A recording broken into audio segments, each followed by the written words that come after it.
I'm glad to be here because I have a very exciting project to show. A couple of words of explanation about the logos on the first slide. I represent a company called Medixine. It's a Finnish IT company specialized in communication solutions for healthcare. And EDB Ergo is the company that is representing us here in Norway.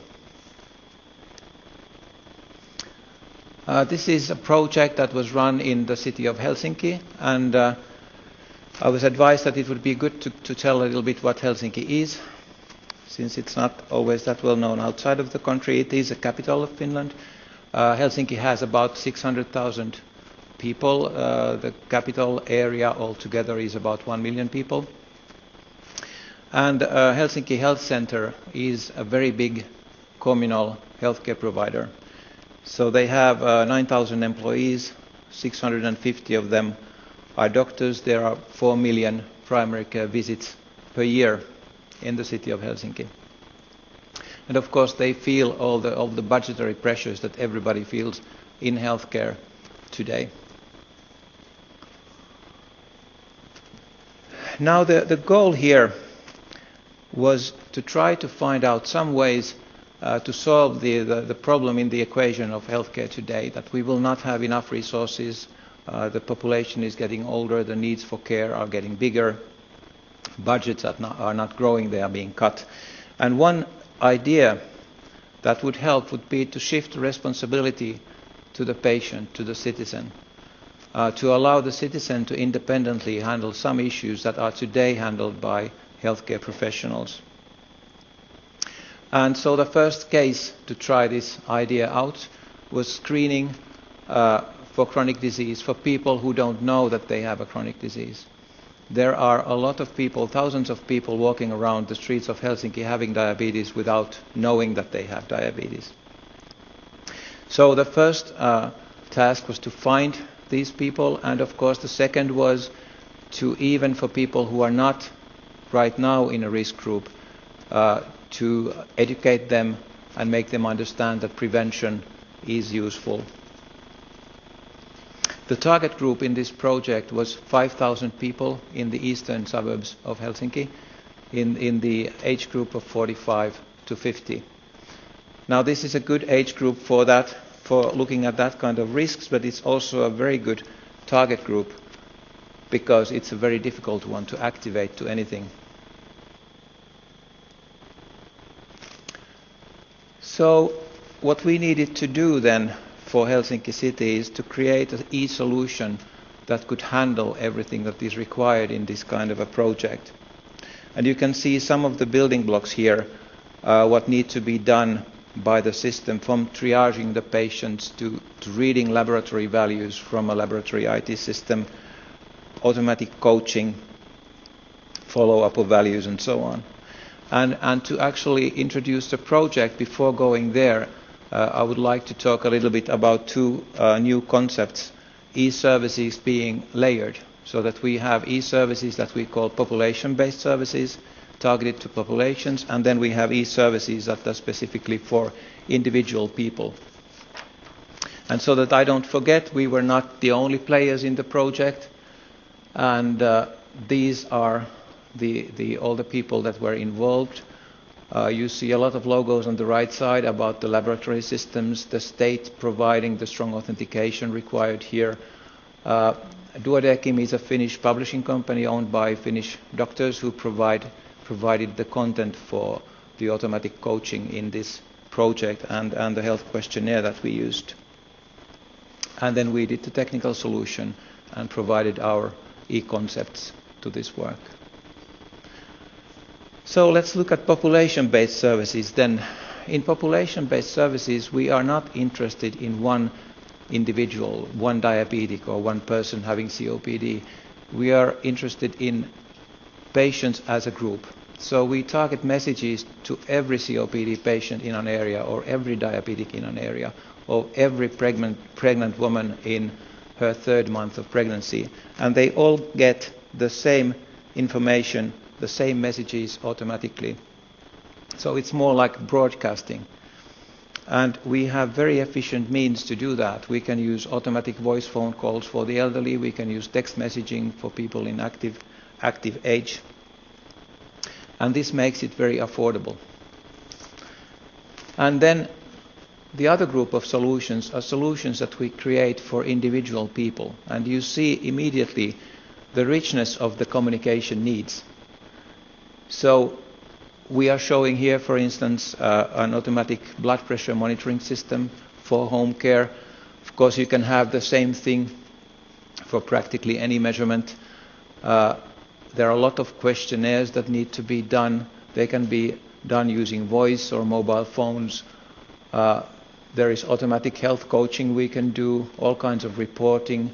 Home care nurses need to report into the system. And so each of these is like a small communication solution. And everything is pushing information to one central IT system. And for us, it is a PHR that we call Clinic that handles all this information, creates meaningful reports and views out of this data to different players, be it a patient, a patient's family, or a doctor or a nurse. And this is why we think it is important that the communication system has two qualities. That is, first of all, horizontal, that it's condition independent, it's disease independent, it's developed primarily for communication and not for a specific disease. And another thing, that it needs to be multimodal. It needs to support any electronic communication modalities, not just being a text messaging system or an automatic voice system, but it needs to support all of these. And how do we then put this concept into practice? This is the Kaiser triangle that shows how people are divided in groups by severity of disease. And we have just added one layer, which is prevention, which is not traditionally in this Kaiser triangle. And you can see those numbers are from the UK, that in the very high risk area you have about 800,000 people, but in the prevention area you have 43 million. So obviously, if you could do something in the prevention area, that would be very valuable. And that's where we then use the population-based services, that we can use them to all the groups of people, also to the largest prevention group. And then there are some people who are able and willing to take an active role. Then they need to have tools, and that's what we call then tools for independent citizens. They can promote their own health. And then only the third layer is a set of tools that the patient uses together with maybe the patient's family, together with the nurse, with a health coach, with the doctor, when there is a care team taking care of that patient's health. And that is the traditional area where this kind of solutions are offered. And for us, it's one of these areas. And then we have products for each of these layers to create these actual solutions. And this is a picture of sort of a dream system that we had, and it's based on a bid for offer from the UK, where a primary care trust just wanted to see if it would be possible to provide a holistic e-service. So they would give out 5,000 people with chronic disease, and then somebody would take care of them and then only return back the patients that they weren't able to take care of. So here it starts with an invitation letter that would be sent to all of those 5,000 people. Then they would call into a number, and that number has an automatic voice questionnaire that does a triage, and then sets everybody on one of three service layers. So the lowest layer is the automatic coaching in this case, which is the population-based, really scalable, affordable. Everybody can put on that layer. Then people who need a bit more attention and are able to use the independent tools would be set on the middle layer, and then the more difficult cases on the top layer. And then if there is a feeling that somebody has been sort of misallocated, they could call again to the triage and be re-evaluated. And I think this was a very interesting concept, and what happened in the UK is that the primary care trust just was interested. They didn't actually buy anything. They just wanted to see if it was possible. We think it was possible, and actually what the city of Helsinki did has a lot to do with this concept. So just a couple of words about the actual tools then used in the project. This is the PHR, the personal health record. the storage space for one person's health information in the web. And this is the view of the health record part of it. And this is the view from the trackers monitoring. They can be questionnaires or they can be measurement values. And then what one individual tracker looks like. It's easy to see how the values are. And then the automatic coaching solution. That is actually something that we originally developed for a customer in the US, a health insurance company called Aetna. They had a problem with diabetes patients not being compliant for HbA1c, which is a very important test in diabetes. And it was a Medicaid plan, so it's for the poor people, and they don't have that much means for internet connectivity, but everyone had a mobile phone. So what we designed for them was an automatic coaching system that was based on using text messages, so that it sent text messages about diabetes and reminding about the importance of HbA1c. And the end result was, as stated there, that the compliance went from 48 to 75% in that first pilot project. They now use the same system for pregnancy support and well-child clinics. There the messages are timed to the stage of pregnancy or to the development of the child, but they work the same way. One important part of this kind of automatic systems is that they don't add to the burden of a healthcare professional. A doctor or a nurse doesn't have to work a bit more because of this kind of a system. It's just activated, it works in the background, it brings the benefit it brings, but it doesn't add to the burden of the professional. So after all this explanation, then we are finally in the project, and this is the process that was used. So as in the previous picture, all the 5,000 people in the project received an invitation letter. And in that invitation letter, there was a web address where they could go and log in and create their own PHR. And once they created the PHR, then they were asked for strong authentication to create a connection to the laboratory system, so that they authorized the PHR to read their laboratory values from a central laboratory.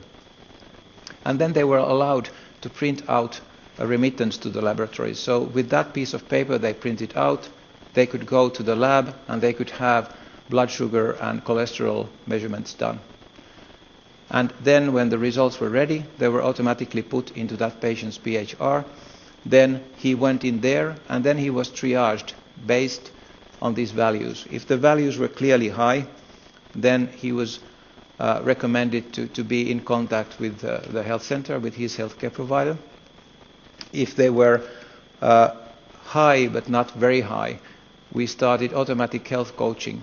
So the patient or the citizen actually filled in a form of questions, and then an automatic coaching program was created for them. And then they did that for 3 months, and after that 3 months, they went to a repeated test. And if the value was still high, then they were forwarded to the healthcare center. And then for normal values, the coaching was started anyway because of preventive purposes.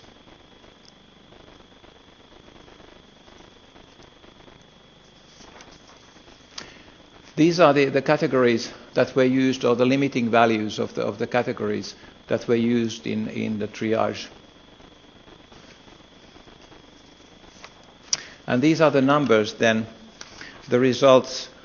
Out of the 5,000 invited people, 800 actually went through the trouble of going to the web and creating the PHR, which we felt is a very good number because it was only this one invitation letter that they got.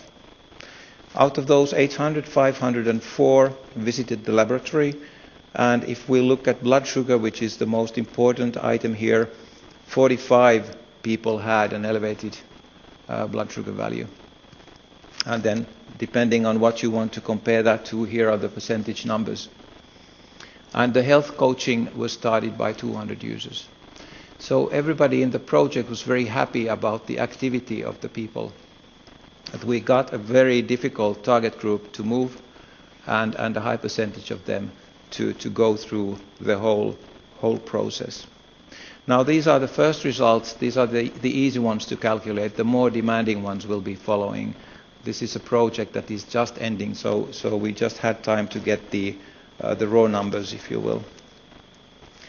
The next steps here, of course, subject to the decision of the city, is first of all to use this screen, the same system for other areas in the city and other age groups, but also to find new parameters, new disease, new items to use this system for. And also, once people do have the PHR, then it's very easy to connect other kind of services like medication compliance, medication adherence, for instance, for some key groups. It's very easy to activate once we have those patients' or people's information in the system. And as additional background, I thought I'd just list some other PHR projects that we've done. The biggest by far is a PHR in a Finnish health portal that we run that has over 20,000 PHR users. The biggest implementation in Finland will be an area called Keksi, or the Keksi is the name of the project. They have a population of 400,000 people, and they are starting by using a safe messaging solution that is part of the PHR platform. The biggest monitoring case that we have live today is 400 patients monitoring blood pressure with a mobile phone-based system in the eastern part of Finland. And the most promising in number of users is actually in India, where they are using the same monitoring system that we are showing here, but without the automatic connectivity to devices. So they are using, for instance, text messaging to put in the values into the system. And finally, an occupational health case from the UK with British Telecom. We tested this for employees with asthma. Again, the same idea, giving people access to the information, measuring their peak flows, asking for the medication, and then combining this into information that they understood. And then they started behaving differently. And there was a very significant effect into absence from work in that project. And then as a last picture, one concrete result of this was that there's a national Quality Innovation Prize in Finland that the President distributes, and the city of Helsinki got it this year, which of course made everybody this happy. So thank you for your attention.